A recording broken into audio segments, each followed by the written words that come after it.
Okay, welcome back into Ultimate Options, the Ultimate Options course. I'm Andy Tanner. I'm here with Corey Halliday, and we're excited to hop in. This is going to be a review of some of the history of options. If you understand options, certainly this is a lesson you could skip over if you feel you have a basic idea of how they work. If you're brand new, this is something that will be interesting to you, see how they came about, and also by learning how they came about, you'll learn the purpose of them, how they manage risk and so forth. And, options have come a long way, huh, Corey? Yeah, they really have. There's been kind of an evolutionary process with options where, back when they first came out, it was just a newer product. And as time has progressed, more and more people have understood how to use them, understood how to use them for hedging purposes or for generating income. And so that's brought together more buyers and sellers, more liquidity. And it's made it so that there's never been a better time than today to trade options. So it's a very good regulated market today. Really awesome stuff to trade. So it's interesting. This little icon right here, it almost looks like an olive press. Like some people think he's making a wheel. I think he's making an olive press. I don't know. We'll see. But But just to remind you, options have risk, no question about it. And, you want to get as much education as you can. We don't give, specific advice. In our disclaimer, we're educators. We won't tell you to, go into debt, not go into debt. We won't tell you, what home to buy, and we won't tell you what strategy to use in the options market. So just with that disclaimer, let's hop in. Thales of Miletus, and I don't even know if I'm saying his name right. It could be Thalius, but I think it's Thales of Miletus. And look, there's that little, look at that, almost the same thing, Oh yeah. Right here. This is an old olive press, back in the old days, and Thales of Miletus was a Greek philosopher. He's one of the smart guys back in those days, and they had an olive press. And so what this guy did is he said, hey, I think that I will go out and I will purchase leases on all these olive presses. In other words, I'll tie them up and I'll give these guys just a tiny bit of money to lease these olive presses because he felt like they were going to have a good olive crop. And so he pretty much cornered the market. So when the olive crop came out, old Thales here, he controlled all of the olive presses. And this is an interesting word, control, isn't it, Corey? To take control of something. He had rights to it. Yeah, he had rights to it. That's right. Yeah. And so he said, look, I want the rights to your olive presses. And he got all these leases and these rights to use the olive presses. And when the olive harvest came out, to press it into olive oil, you got to put it in this big press and roll this thing around. Next thing you know, you got a bunch of olive oil, and in this huge olive press. Well, pretty soon, when people wanted, they had to go to him because he had the right to use these, and he had it locked in a price. So he would take these contracts, these leases, and he says, hey, I'll sell them to anyone that wants them. And, of course, their intrinsic value was huge. He paid a low price. Let's put a low price down here. He paid a low price when he bought these rights or these leases to use the oil presses. And then he was to sell them for a higher price because they'd be very, very valuable to someone who wanted to do this. Now, this was a speculation. But the important thing is this is about control. Is he could control? He had control over the olive presses, and he may or may not have used them, himself. They were transferable, but that's really the one of the first stories anyway in history, way back, where someone was smart enough to get a contract and take control of something via contract, and then that contract became more valuable than what he paid for it, and he was able to sell those rights and let people press their olive oil. Anything you want to say on that? Well, that's a great analogy for the options market, because that's exactly the concept. Is he had control of these contracts, right? Yeah, yeah. And so he bought rights. That's like buying a call option. And he had the rights, he had the control over that asset. And then after the value increased because of demand, he was able to sell that contract on to somebody else, lock in that profit. Very, very good example of what some of the concepts we're going to go through in the options market. 100%. So there you go. We have Thalassomelitis Genius to thank for getting us started on this. Another fun one, and I'm going to do this sometime around this time of year, around March and April. I'm going to do this sometime. I'm going to go to Amsterdam because they're the tulip capital of the world. And in 1637, we had what was called tulipomania. And people began to see the tulip price go through the roof. I mean, everyone wanted tulips.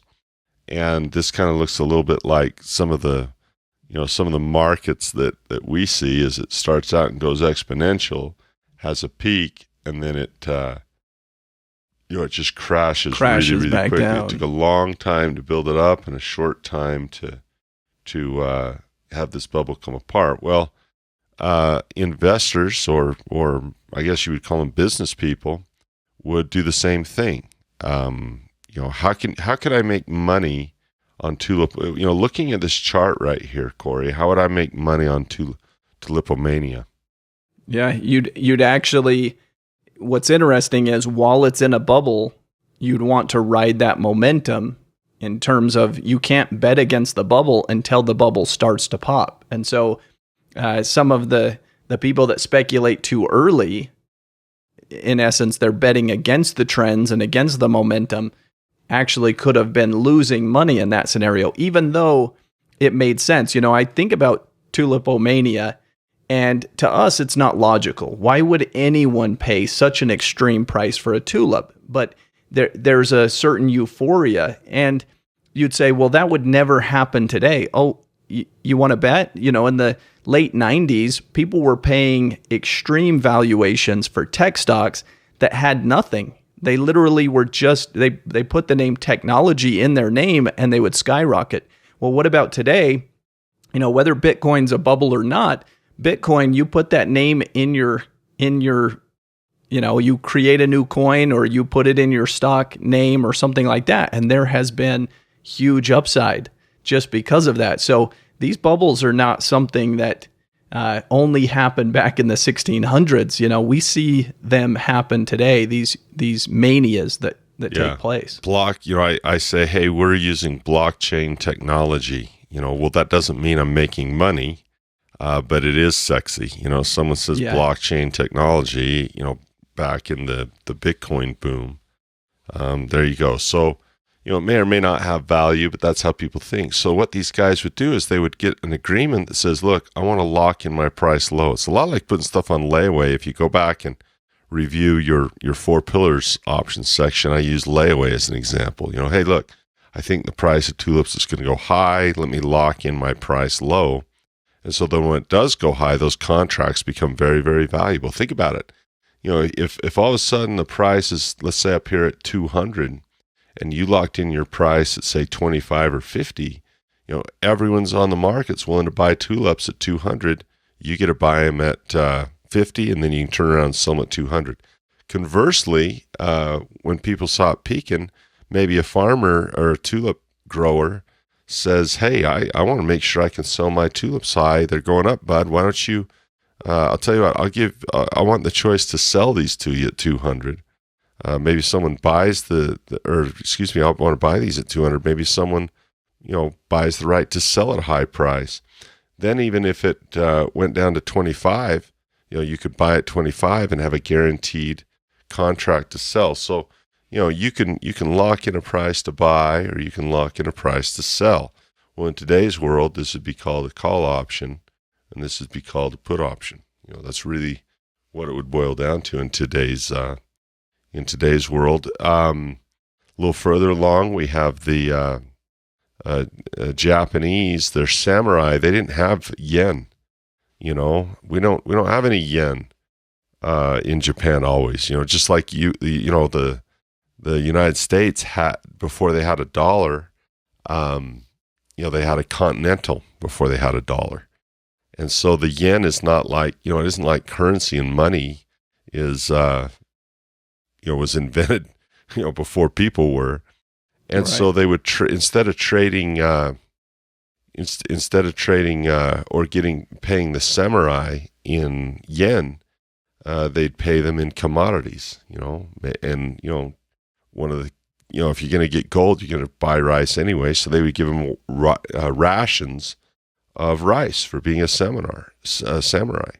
And then you could, trade your rice for whatever you wanted. A lot of people love talking about how people traded gold because it was durable and what have you. Well, rice, that'll last a pretty long time, and you could trade your rice around.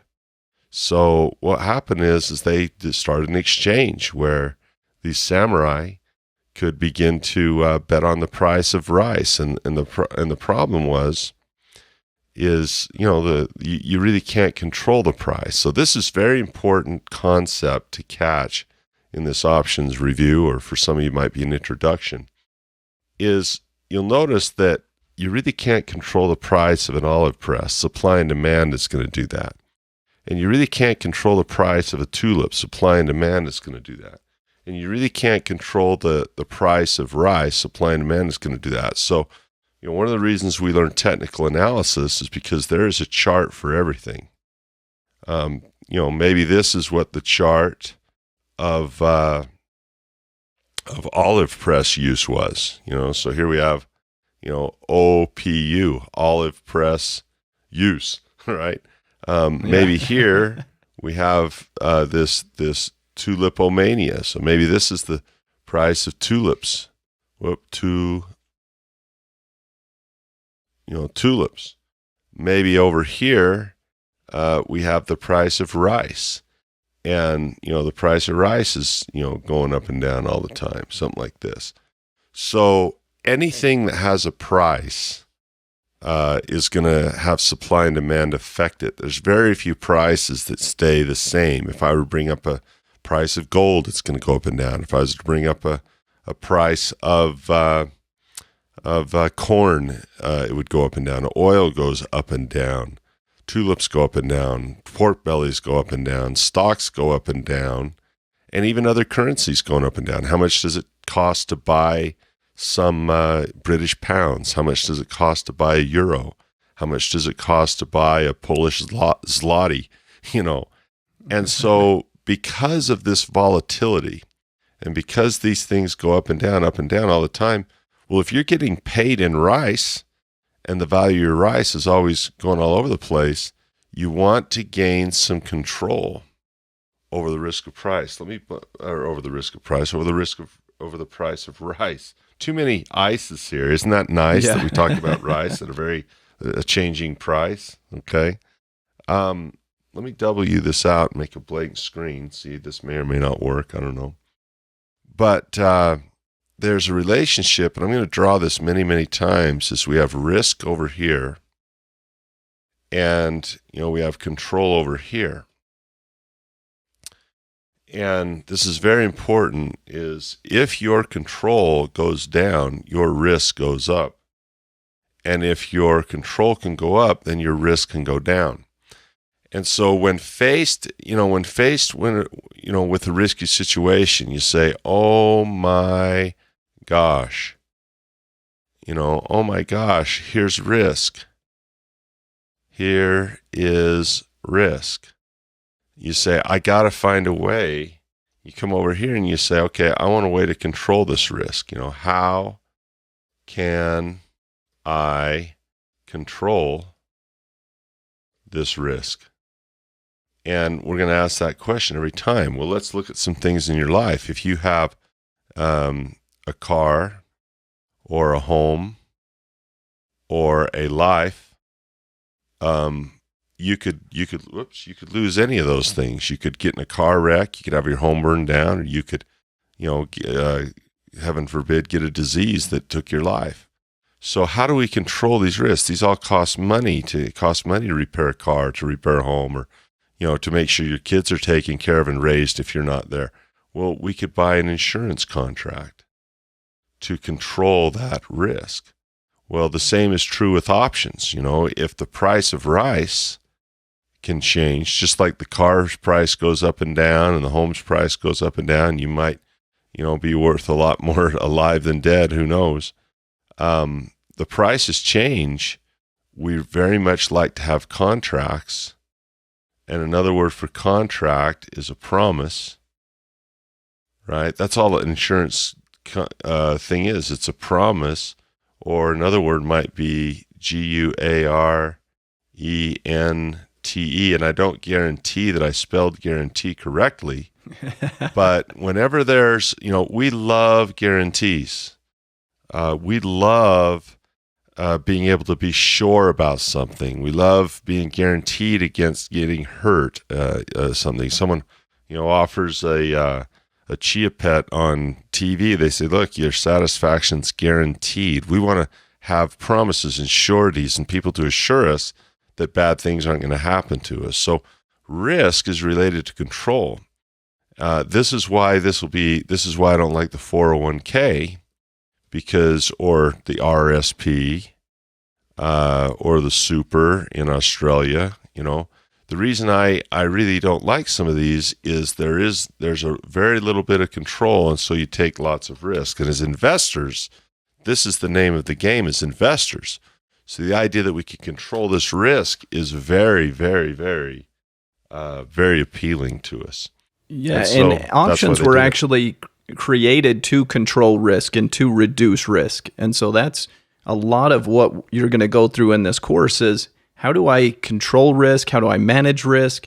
We'll talk about hedging and how that comes into play. And that's exactly what the samurai were looking for is, hey, the prices of these things that we're getting paid in, it's going all over the place. How do I control that? And how do I make it so that those swings aren't so big? How do I lock in certain prices? And that's right. Exactly what options do. And we'll give some examples here in this review of how that's done, but it's a huge lesson. And it's exactly what Corey said. He said, look, these are called derivative contracts. That's a fancy word that you should have learned, in 4 pillars. And a derivative simply means growing something out of something else, and a derivative, an apple is a derivative of an apple tree. My son is a derivative of Marcy and I. A stock is a derivative of a company, and an option is a derivative of the stock. So it simply means that, it's derived from something else, right? The word derivative means it comes or is derived from something else. So if an insurance contract is a derivative of a car or derivative of a home, that's all it is. It came about, one came out of the other. I have a home, therefore I have home insurance. I have a car, therefore I have car insurance. And so derivative contracts, they help us control cost and income. If you're a business, and this is a very important part of this segment, if you're a business and you have income and costs, you're going to want to care about this. Let's talk about controlling our costs. And understand that when we have a cost, okay, that usually means we buy something, right? If we buy something, money goes out of our balance sheet. I should draw that so because some people might be new. You have income and you have expense, right? So let's draw these.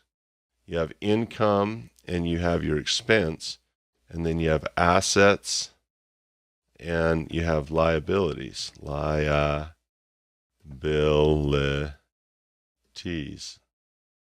over here. Well, and in fact, I should take a picture of that just so we can have it. Maybe, I don't know. We may or may not use it, but I might just draw another one. But if you buy something and you pay a price, that's an expense. Well, we don't want these expenses to get out of control, right? We don't want to get out of control with these expenses. We want to be able to predict what these expenses are as a business and keep our expenses low. For example, let's say this is Acme Airline, Acme Air, okay, whoever they are. And let's say this is, ABC Oil over here. Okay. These are two companies. And, these guys have to buy jet fuel, and jet fuel is going to be, affected by the price of oil. It takes oil to make jet fuel. Yeah, and that's their largest expense. Right? Yeah. So that's the thing they're most worried about. Yeah, probably more than employees, Right. and so if oil were to go up, over here, the expense in their balance sheet, if this was income and expense, their expenses are going to go up. So they want to control the price at which they can buy at. So if oil goes up huge, maybe we lock in a price. So what we do is we make an agreement here. And this guy says, look, I want the choice.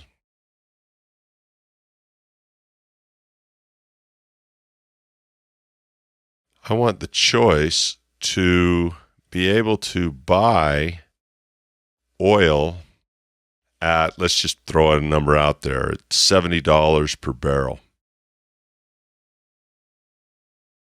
Right? I want to buy at $70 a barrel, and I want to be able to do this for 1 year. And they go to this guy who sells oil over here at ABC Oil, and he says, well, okay, I will make you a promise. I will make you a promise that I will sell you this oil. And what's another word for promise that starts with a G or a C? Guarantee. Yeah, guarantee. Or a contract, right? So he says, I give you my word here. I will commit on paper to sell my oil to you at $70 a barrel for $70 a barrel for 1 year. Now, he's going to sell his oil anyway, and as long as he feels he can make money at 70, this is a way for him to make money. He's not going to do this out of the goodness of his heart. This person is going to pay him what's called a premium, okay, or a fee. He's going to pay him some money to do this. Well, that's worth it to Acme Airline, because if over here, the price of oil is at 70, the first scenario we have is the price of oil could go up. That's the first scenario. And maybe it goes up here to $100 a barrel. That's a 30% increase in the price. Well, if he's paid a premium to where this guy is promised to sell at 70, even if price is go to 100, he can still buy at 70. And if this contract goes up, it'd have what we call an intrinsic value of $30. If you can buy here and sell here, if you can buy low and sell high and make $30, this contract might have only cost him maybe $10, right? But now, no matter how high this price goes, 120, 150, 200, whatever, he can always buy at 70. Corey, that brings stability to their business, right? It does. They're worried about their profit margins, because if you're this airline, you want to know how much you're going to have to pay for this major expense. And you can plan for that, and you can say, okay, if we fill these planes like we expect, and if we have a locked-in price at 70, we're willing to pay this premium, we're going to make X amount of money, and they can plan it very well. But the real wild card is that asset moving around, because if they don't hedge, if they don't buy those oil contracts, and that price goes to 100, now their expenses are much higher than they had planned for, and their profit margins are much smaller, and it could even get to the point where they're losing money by flying people around because they're paying so much in expenses. They could actually have, a losing situation for a period of time. So they want that control. Yeah, they're going to pay this money, and you might call this just in case money. And that's really what your insurance premiums are in your life. You pay money to a insurance company just in case you wreck your car. You pay money to an insurance company just in case your house burns down. You pay premiums to the life insurance company just in case something happens at an early age. You pay insurance just in case your health goes bad and you need health care. So a premium is thought of as just in case money.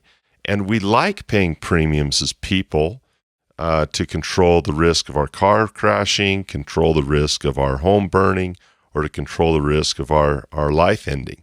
We pay money just in case money in case bad things happen. Well, a bad thing here that could happen is oil could go up. That's a bad thing for these guys. It'd be great for him, but it'd be bad for them. So they're going to pay these guys some just in case money to lock in their price. Well, now why would this guy enter this deal if he says, well, maybe I could sell it at 100? Why would I enter this deal? Well, this is another source of income that's up front. He doesn't have a guarantee that the price will be $100. He says, I make money selling it at 70 anyway. My business makes money at 70 anyway. Why not picking up another $10? And if the price of oil goes down, let's say to, let's just call it $80 here. Let's just call it 80. Let's say go lower, go 50. All right, let's go even 50. Now, this thing has a $20 difference right here. Look at that. He's picked up 10, so it's almost like if he can sell it at 50, he's already picked up 10. Now, this guy over here likes this because this is a choice. He doesn't have to buy at 70. These guys can now enjoy buying it at 50, or 40 or 30 or 10. They can still buy it at 50 because it was a choice to buy at 70. Obviously, if the price of oil is at 50 on the market, I'm not going to pay $70 for it. I have this promise in case it goes up. If it goes down, I love that I have my choice to walk away, and I'll pick the oil up at $50. Sure, that's a net of 60, but that's $10 cheaper than what I thought I was going to pay for it. Pay for it anyway. That's right. You can see this. This is a great example of why these contracts take place for both parties. Because look at the oil company, and they say, "Look, oil's selling at 70. I'm comfortable selling. I've got to pull. I know I'm going to be pulling this out of the ground for the next year, and 70 is a good price for us. If I sell this contract, I'm getting $10 premium up front. So essentially, they're collecting the 10 no matter what. They get to put that in their pocket.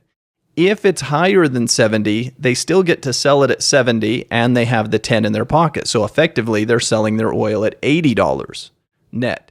Yep. If it goes down, it's hedged some of that risk, because if it goes to 50, now they can only sell it at 50, but at least they put the 10 in their pocket. So they're effectively getting 60 for the oil. So no matter which way it goes, they get to keep that $10 premium, and they're comfortable with selling it at 70, and it's hedged some of the downside risk in case the price falls. So good example by both sides of why these contracts make sense. Yeah, I mean, these guys right here, it's nice because they purchased right here. This is an expense. They've have $10 here go out. But what did they do? They were buying a promise. So these guys, were buying a contract, a promise.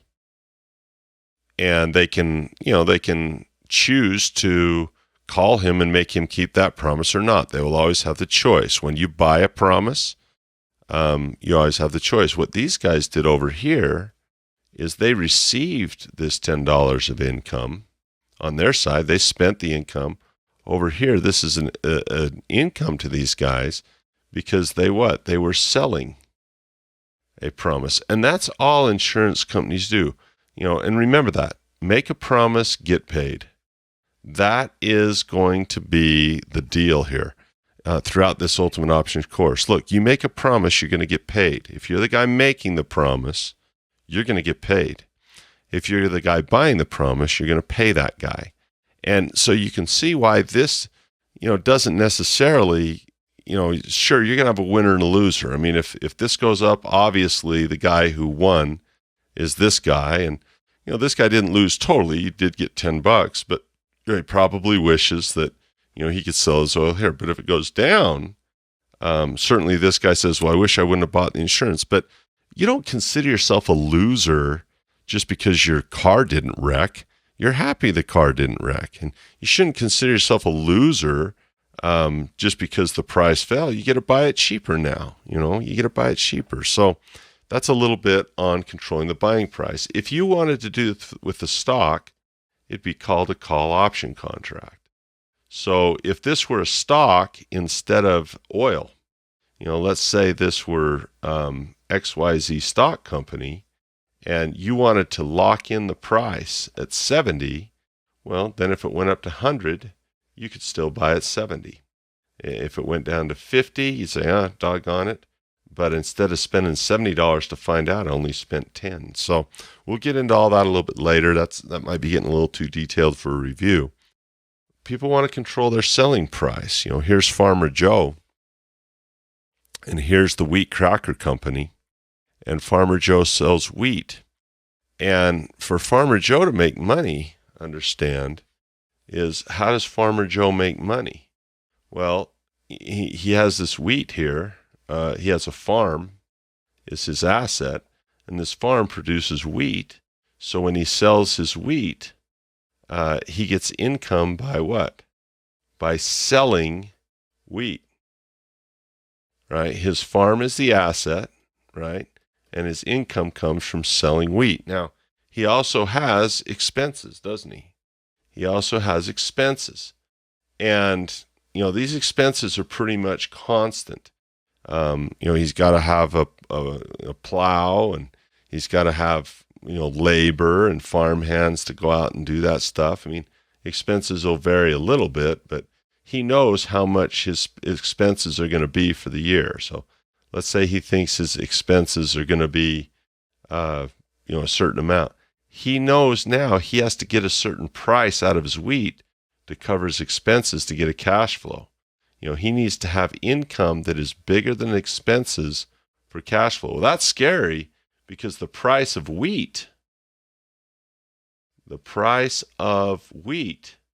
just like rice, for those, I don't know how to spell wheat here, the price of wheat, just like rice, can go all over the place, and let's say he has a threshold that says, look, if the price of wheat is above this, I can stay in business.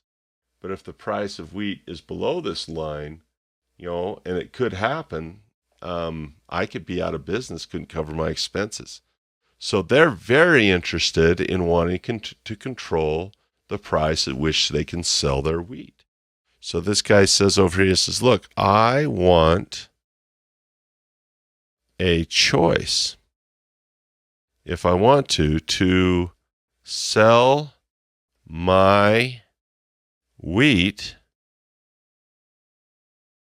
at $10, well, it's going to be expensive. Let's say $6 a bushel.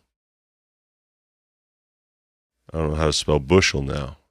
It's, I got to do that neatly. I want, as neatly as I can anyway, I want the choice, and that's the big word in here. I want the choice to what? To sell, right? To sell my wheat at $6 per bushel. I don't know if that's how you spell bushel, Corey. And I want to do this between now and harvest. Now to harvest, right? Now to harvest, I want to be able to harvest. I want to be able to do that. Okay, this guy over here is the wheat guy, and he says, look, I need to buy wheat anyway, because if I don't buy wheat, I'm going out of business, and we can usually make money at $6 a bushel when we buy our wheat. So yeah, we're good with that. We'll go ahead and do that. So he says, look, I promise. And And these are the big words here, right? These are the big words here, the choice and the promise, right? To what? To buy. To buy your wheat at... And that could be Kellogg's or somebody. Yeah, you know, Nabisco, right? Yeah, Nabisco, yeah. Right, the wheat company. And this promise will be good from now till harvest. Now to harvest, we'll just say. It always has a time expiration on it. Well, this is really nice now because, if wheat is at $6 a bushel, and let's say that wheat goes up really, really high, we have a drought, and for some reason this guy was living right, and so the heavens said, let it rain on his farm and no one else's. And so everyone else is droughting, and Farmer Joe, because he was living right, he worked hard, he was kind to others, and so the heavens said, let it rain, let there be rain. And so everyone else has a drought, there's no wheat, he's the only one that's got wheat, and now the price of wheat is doubled, it's $12 a bushel. Well, he doesn't have to sell this at $6. He doesn't have to sell this at $6. This guy's promised to buy it if he's willing to sell it, but he doesn't have to sell it to him. He made a promise he would buy at $6. He says, you know what, I'm not going to exercise my option. Now, of course, if you make the promise, you get paid. If you make a promise, get paid. So he might have paid this guy, $1 per bushel, $1 up front towards that bushel to say, and this is called the what? The premium. And so it's simply just in case money. Look, he paid him money just in case what? Just in case it goes down. Because if it goes down to $4 a bushel, this guy's out of business. He has to be able to sell at $6 to stay in business. If he doesn't sell his wheat at $6, he can't cover his expenses. If he sells it at $4, he can't cover his expenses. And so he goes out of business. So if it goes down to $4, this guy would really rather buy at $4, but that's not the promise he made. He promised to buy at $6, and he paid $1 to commit to buying that $6. But what this allows these guys to do is have more control over their expenses, right? I mean, this guy says, look, I'm going to buy it at $6 anyway or higher. I just as well, get another $1 for my trouble. That way if it goes up, at least I got $1, in. That's right. So it really does help both of them, especially this guy, over here, control his risk. Whoever buys the option is the one that is controlling the risk, and whoever sells the option is the one that is taking the bigger risk for sure. Because taking the bigger risk, but getting paid for it. Getting paid to do it. Exactly. And if you're going to take risk anyway, why not get paid to do it, right? If you have no control over where you're going to buy wheat crackers anyway, why not get paid for that risk? And the guy who doesn't want risk is going to pay for it. So you think of Geico and Warren Buffett, he's now, if you buy car insurance from Geico, you're now paying money to control your risk. If you get in a wreck, you're going to be taken care of. Buffett, on the other hand, he's getting paid to take that risk now. So a lot of people are scared of and risk adverse. That's all Buffett does is risk. I mean, Geico gets paid to take the risks that other people don't want to take. And so options really help smooth this out. It now lets this farmer farm happily, knowing for sure. It gives them a lot of peace of mind, which is really what insurance is about. It gives them a lot of peace of mind that says, look, come what may, at least I know that I've got a guy that's given me a promise to buy my wheat at $6. At least I know I'll be able to sell it at $6 if I want to. And if it goes down, I'll still be able to sell at $6, no matter how far down the price of wheat goes. I'm still going to be able to sell at $6. Well, if this were a stock called ABC, and you owned this stock, and you want to make sure you could sell at least $6, you could buy a promise, and someone would buy your stock from you at $6. Even if it went down to $4, you could still sell at $6. In fact, even if it went to $0, you could still sell at $6. So in the stock market, this is called a put option. as the type of option contract. So a call option is for a buy, and a put option is for a sell. And if this is new to you, just review this over and over and over again, because that's how it can happen with stock prices. Now, we're going to get into this in a different review section, and so that'll be fine. But people want to do this with stocks. This guy right here wants to pay money for a contract because stocks can go up or down. So here's some jargon in your notes, and to pass a Cash Flow Academy quiz, a person would want to know. If I say, what is an options contract? And I will say this, you don't have to have the formal, they like to say, it's when you have the right but not the obligation. So if you're testing to get your Series 7, you'll have to go a little deeper. But if you just want to be able to be functional with options, just understand that in layman's terms, and that's the way our definitions are going to be to simplify it. Look, an option contract is just an agreement that gives the owner of the contract the right to trade shares of stock at a set price. In other words, we're going to lock in our buying price with a call, or we're going to lock in our selling price with a put. And it's that simple. So an option contract, that could be a good quiz question. It's just an agreement that gives the owner of the contract the right to trade their shares of stock at a set price. And this could be a buy, or this could be a sell. You're locking in your ability to trade shares of stock at a set price. If it's a buy, it's a call option. If it's a put, if it's a sell, it'd be a put option. People began to use these to speculate with, just like they did with the olive press. I mean, hey, if you control the price of Google when it comes out on its IPO at 85 a share, and you have a contract that locks that in at 85, when it goes up to 100 and 200 and 300 as it climbs, you can buy low and sell high.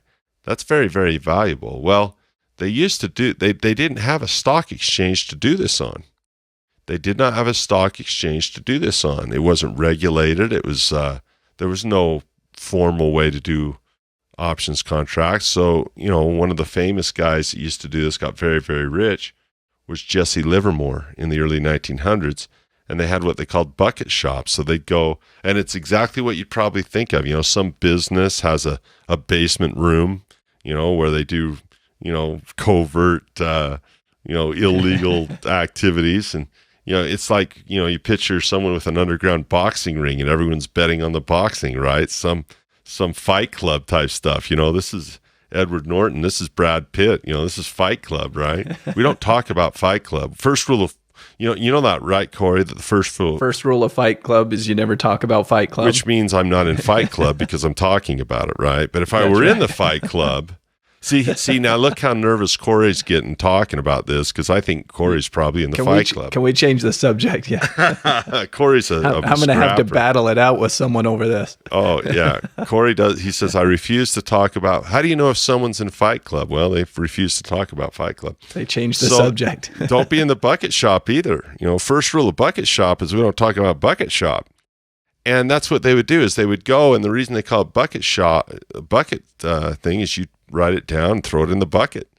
And then they wait for the price to change. And then, sure enough, you'd get paid based on that. So people this grew out of a wanting to control the price of stocks. And since you can't control the price of stocks, you get a derivative. Remember, you can't control whether you have a car wreck. So you get a derivative or a promise called a contract, an insurance agreement or promise.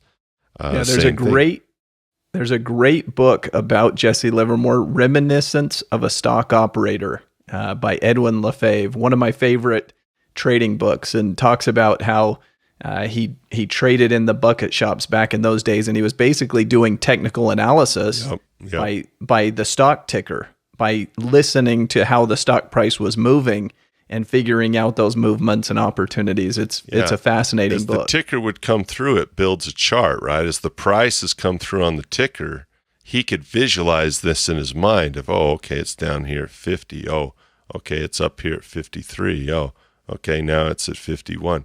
And as the ticker would come out, and that's all a ticker is, is it just is shouting up prices. Isn't that right? Now it's down here he, 49. and so he could kind of track those prices and get a sense of, okay, it's breaking out in price. It's, this is an opportunity on the downside. It's breaking down and there's too much supply, and kind of visualize that without the help of the technology, of course, that we have today. It's a fascinating read. Talk about a guy who had tolerance for risk. This guy went boom and bust and boom and bust, made millions, lost millions, made millions, boom and bust. Very, very important figure in the history of the options market. Well, guess what? Oh, I'm so glad we don't have to go to the bucket shop. Yeah. We don't have to go to the bucket shop at all, man. We can simply trade on the CBOE. I can't remember. I think it opened in the early 70s, 1971, I think. Yep. Ironically, the same year we went up gold standard. But, we had our Nobel Prize winner of Black and Scholes. I always forget whether it's Fisher Black and Myron Scholes or Myron Black and Fisher Scholes. I can't even remember which it is, but it's. I think it was the first one. But it's I'll forget it tomorrow. But right. But now the Chicago Board of Options was born as probably the exchange people are most familiar with, where they trade these options contracts, and you can buy them and sell them. And if you want to make some money, you can be a person who says, hey, I'm willing to make a promise, sell it, and sell it on the CBOE. If you want to be a person that wants to buy the insurance and control some prices to buy, your buying or selling price, you can buy some options. So quick review, risk is related to control. That's the biggest point of this lesson summary. More control. Whoops. The more control you have, I hit my button there on accident. Let's get that back up here. The more control you have, if control gets bigger, then risk goes down. But if control goes down, then risk goes up, right? That would be a great quiz question. Don't you think, Corey? Absolutely. That would make for a great quiz question. And, people have used this for a long, long time. This is not a new thing. Thales of Miletus, tulipomania, the samurai with rice options. And then today's options market helps us control the price in the stock market. So this is very much an opportunity for income, and it's a very much an opportunity to control risk. And that is why, to me, it is unimaginable. People do it. Day traders do it. I don't know how they do it.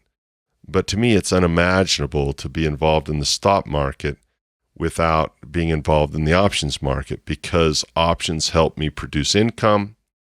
If I want to be a seller, and options, really important as a buyer of stock, options can reduce my risk. They can define it. I can take, if I buy a stock at $100, and that stock goes to zero, I've lost $100, 100%. And if it goes up to $200, I'll make $100, but it costs me $100 of risk to find out. Well, if I buy a call option on this stock for $5, and this is what I pay for the choice to buy at 100. Now, this is my risk. My risk is now only $5, because if it goes down to zero, the most I can lose is $5. Why? Well, I don't have to buy at 100. Here I have to buy. I got to buy it. And if it goes up, I make 100. If it goes down, I lose 100. If it goes bankrupt, I lose 100. But here, my maximum risk is going to be $5. And yet, if it goes to 200, I'll make $95 right here. Why? Well, I only spent $5. I bought it at 100, sold it to, made $100 minus the $5 for my option premium. Right? This is the premium I paid for the choice.